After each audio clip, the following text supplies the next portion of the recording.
आपका अपना channel India A1 news, जो रखे आपको A1।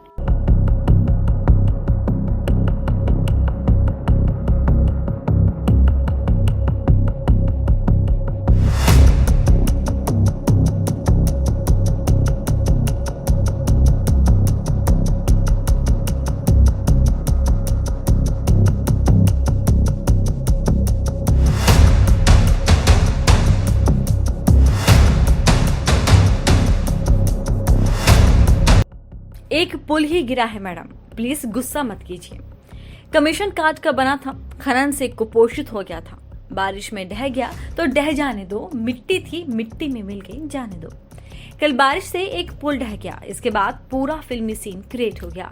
मैडम को मौके पर बुलवाया गया। गिरा हुआ पुल देख उनका चश्मा सिर से सीधे आंखों पर आ गया। गुस्से से लाल हो गई और संबंधित अधिकारी को फोन मिलवाया गया। ये कहा गया कि फोन की रिकॉर्डिंग की जाए, पूरा दृश्य दिखाया जाए। टेक 1 2 3 हो गया और फिर डायलॉग शुरू हुआ। पुल गिरने से बहुत चिंतित हो गई मैडम। संबंधित अधिकारी को खूब डांटा फटकारा। एक कुपोषित पुल गिरने से कोई इतना गुस्से में और गंभीर हो सकता है। जनता के प्रति ये प्रेम देख मेरी आंखों में आंसू आ गए और मैं वीडियो पूरा नहीं देख सका।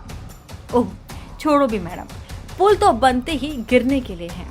रुड़की गंगनहर का पुल गिरा, चौरास का पुल गिरा, रुद्रप्रयाग का पुल गिरा, कई लोगों की जाने भी गई। कुछ हुआ क्या? जो इंजीनियर दोषी थे वो चीफ इंजीनियर बनकर रिटायर हो गए। आप तो छोटे से पुल के गिरने की बात दिल पर ले रही हैं।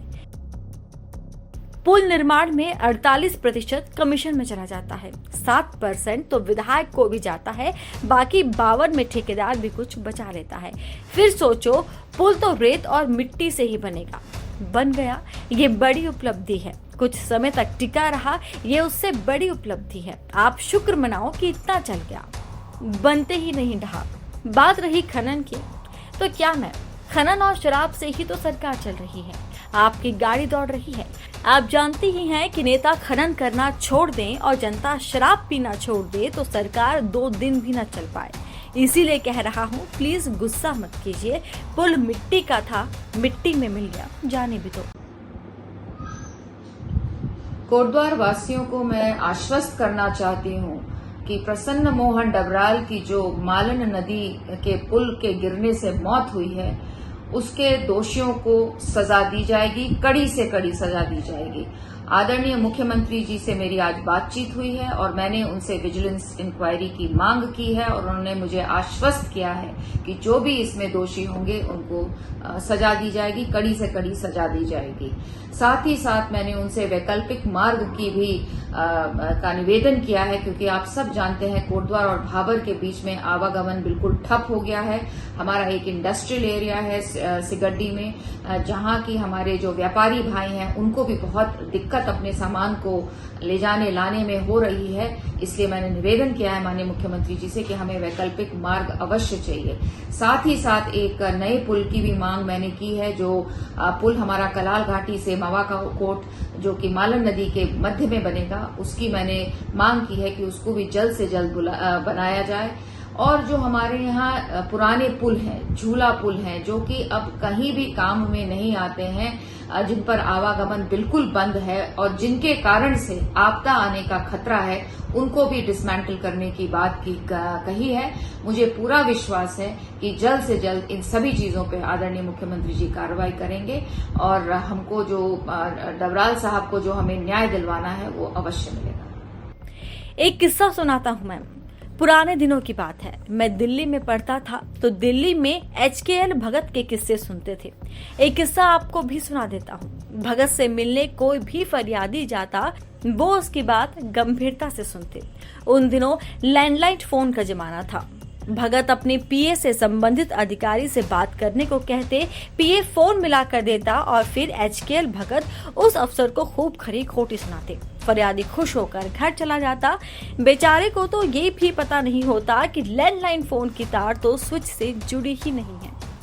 एक और महत्वपूर्ण बात यह है कि कोटद्वार के विधायक और विधानसभा अध्यक्ष रितु खंडूड़ी द्वारा मालन नदी के पुल के टूटने पर सरकार के कामकाज और कार्यप्रणाली पर जिस तरह से सवाल खड़े किए गए, जिस तरह से उन्होंने लोक निर्माण विभाग मंत्री सतपाल महाराज द्वारा पुल के टूटने की जांच के आदेश को नकारते हुए सीधे मुख्यमंत्री के पास जाकर विजिलेंस जांच के आदेश करवाए, ये सरकार में आपसी तालमेल और आपसी विश्वास नहीं होने का मजबूत संकेत है। जिस सरकार में मंत्रिमंडल के सदस्यों में आपसी विश्वास नहीं है, मुख्यमंत्री को मंत्रियों से काम करने के लिए निर्देश देने के बजाय अपील करनी पड़े, तो इन सब घटनाक्रम से राज्य की नौकरशाही भी अपने काम के प्रति उदासीन होकर काम कर रही है। खामियाजा उत्तराखंड की जनता भुगत रही है। राज्य सरकार द्वारा जारी आंकड़ों के अनुसार उत्तराखंड में विगत एक महीने में आपदा से 23 और दुर्घटना में 32 लोगों की मौतें हुई। बड़ी संख्या में लोग घायल हुए, सैकड़ों सड़कें बंद पड़ी है, लोगों के मकान, दुकान, व्यापारिक प्रतिष्ठान और सैकड़ों एकड़ कृषि भूमि आपदा के भेंट चढ़ गई। अन्य बहुत सारे नुकसान राज्य की जनता झेल रही है। हरिद्वार में 100 से अधिक गांव जलमग्न हो गए, पहाड़ दरक रहे हैं, लेकिन सरकार में सन्नाटा पसरा है। सरकार और प्रशासन के बड़े ओहदे पर बैठे लोग सचिवालय से बाहर नहीं निकल रहे। देखते हैं कि मुख्यमंत्री जी की अपील का असर कब तक और कितना कारगर होने वाला है। अब सरकार के विधायक और अफसरशाह के बीच बवाल के बाद भी पुल ना बने तो क्या कहना। देश विदेश, राजनीति, व्यापार, बाजार, लाइफस्टाइल और फिल्मी दुनिया की ताज़ा तरीन खबरों के लिए देखते रहिए इंडिया A1 न्यूज़, जो रखे आपको A1।